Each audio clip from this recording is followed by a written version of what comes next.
Jesus had emotions. He also had emotion of anger once. You remember that?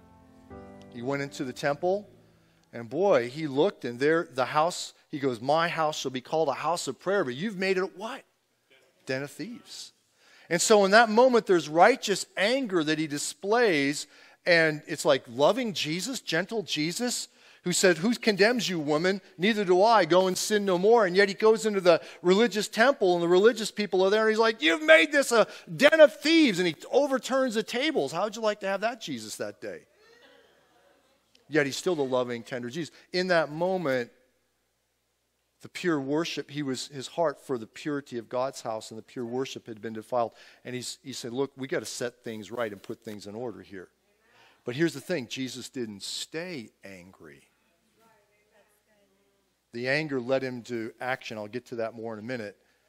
So we see that with Jesus there's emotions. We see that God's created us with emotions. So emotions are good. We have to learn how to manage our emotions. Now think about this.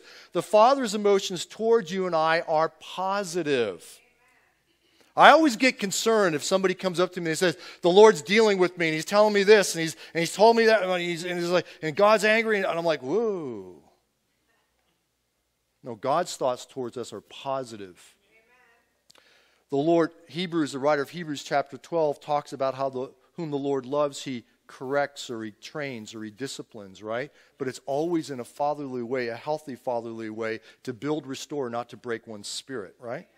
So the Father's emotions towards you and I are positive: love, compassion, grace, mercy, peace, joy, gentleness, goodness, and faithfulness. Yes, he will train us. He will bring adjustment, but it's always to bring us more into his image and likeness.